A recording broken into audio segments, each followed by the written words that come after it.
안녕하세요. 크리스천 영상학교의 심목사입니다. 오늘은 막다른 인생길에서 앞이 보이지 않을 때 어떻게 해야 하는가 라는 점을 한번 생각해 볼게요.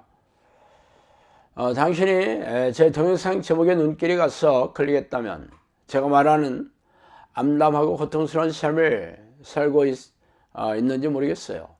그러나 그동안 교회에서 이런 문제에 대한 답변을 오랫동안 들어와서 별다른 기대감조차 갖지 않을지도 모릅니다. 때가 되면 문제를 해결해 주신다든가, 연단을 통해 하나님의 신앙을 성장시키려는 것이라든가, 참고 인내하면서 지금의 시간을 보내라든가 등등의 말이죠. 물론 그런 위안이나 격려도 좋은 조언이 될 것입니다. 그러나 그런 말을 듣는다고 당신의 인생 문제가 해결되는 것은 아니죠. 말하자면 언발에 오줌 누는 격에 불과할 것입니다. 설령 문제가 해결된다 하더라도 또 다른 문제의 파도가 닥쳐오기 때문에 말이죠. 그래서 이 땅에서 행복한 삶을 내팽개치고 인생이 그러려니 하며 세월을 보내고 있을 것입니다. 그래서 오늘은 그 얘기를 좀 하고 싶어요. 먼저 성령께서 해주신 말씀은 앞이 안 보이고 기도하고, 앞이 안 보일 때는 기도하고 때를 기다리라고 말씀하셨습니다. 그래서 저는 이 말씀을 항상 책상 앞에 잘 보이는 곳에 붙여놓고 잊지 않으려고 애쓰겠습니다. 그러나 당신은 이 해결책에 무릎을 치면서 눈앞에 불이 번쩍 이는 공감을 얻지는 않았을 것입니다. 왜냐하면 기도하라는 말과 때를 기다리라는 말은 그전에도 적지 않게 들어왔던 조언이었기 때문이죠. 그러나 그동안 교회에서 유통되었던 이런 대조언이 탁월한 해결책이 되지 않았던 이유는 두 가지예요. 먼저 교회에서 말하는 기도와 하나님이 말씀하시는 기도의 방식이 다르다는 것과 때가 되면 해결해 주신다는 조언조차도 자신들이 경험하고 증명해내지 못한 무책임한 말이었기 때문이죠. 그래서 이참에 성령께서 해주신 대로 앞이 보이지 않을 때는 기도하고 때를 기다리는 말에 대해 천천히 살펴보고 싶습니다. 먼저 기도에 대한 권면입니다. 그동안 교회에서 가르치고 행하는 기도의 방식은 교회에서 시행하는 새벽 기도에 나오거나 작정 기도 등을 통해 자신이 소원하는 내용을 간구해서 응답을 받는 방식이죠. 그러나 이러한 기도 방식은 성경에 없습니다. 교회에서 관행적으로 가르치는 기도의 방식일 뿐이죠. 그렇다면 성경에서 명령하는 기도의 방식은 무엇입니까? 쉬지 말고 기도하라. 데살로니가전서 5장 17절이죠. 그러므로 너희는 장차 올리 모든 일을 능히 피하고 인자 앞에 서도록 항상 기도하며 깨어있으라 하시니라. 누가복음 21장 36절입니다. 모든 기도와 간구를 하되 항상 성령 안에서 기도하고 이를 위하여 깨어 구하기를 항상 힘쓰며 여러 성도를 위하여 구하라. 에베소 6장 18절이죠.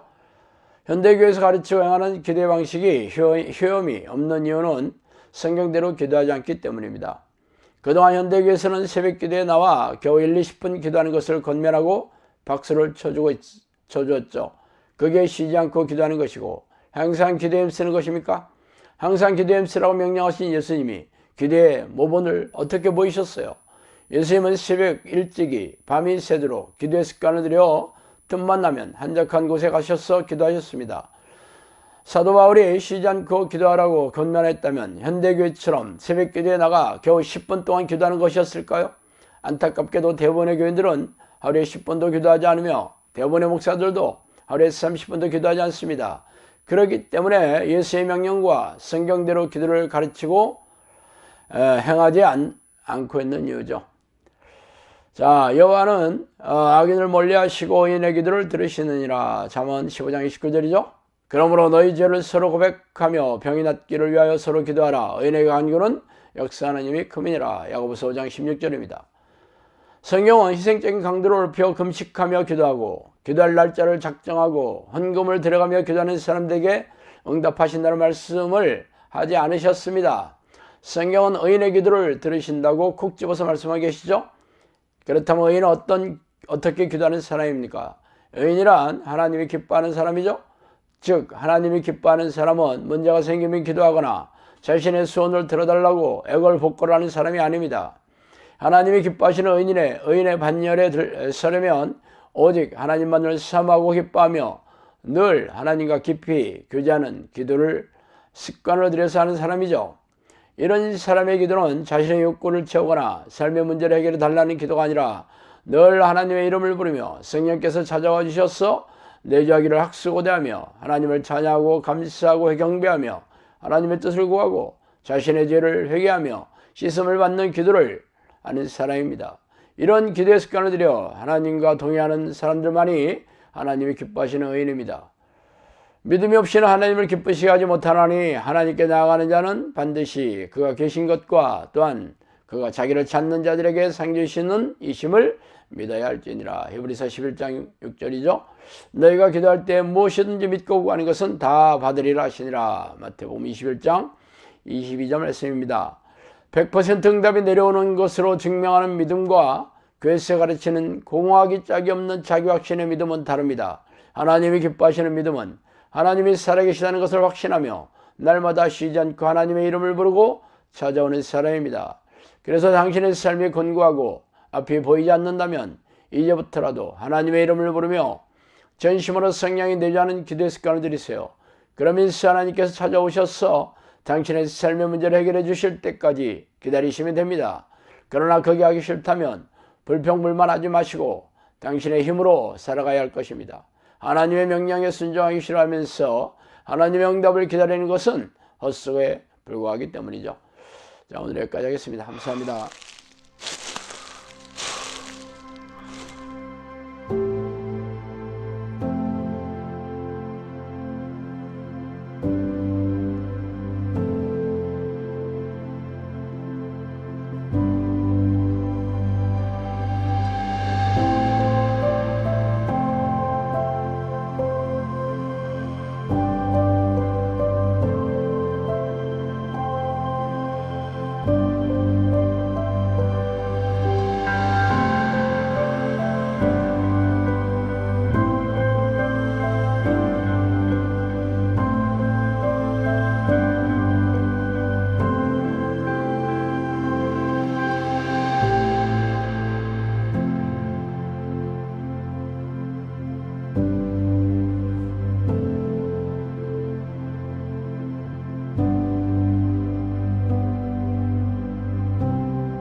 너희가 하는 사역은 이례적인 사역으로 귀신 축출 사역을 포함해서 귀신들의 활동성을 알리는 사역이다.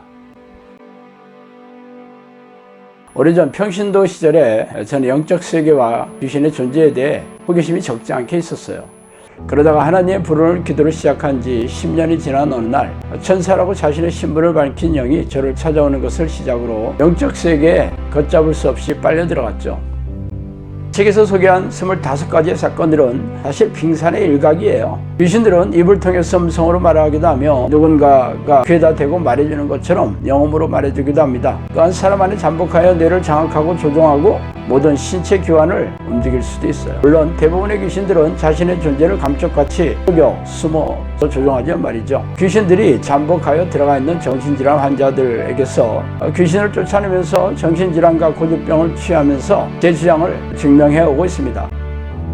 그동안 저를 찾아온 사람들은 전부 교회를 열심히 다니는 교인들이었으며 그들은 자신이 다니는 교회에서의 문제를 해결할 수가 없어 전전긍긍하다가 저를 찾아오느라고 말하더라고요. 성경은 우리가 사는 세상의 왕이 사탄이고 악한 영들이라고 선포하고 있지 않습니까?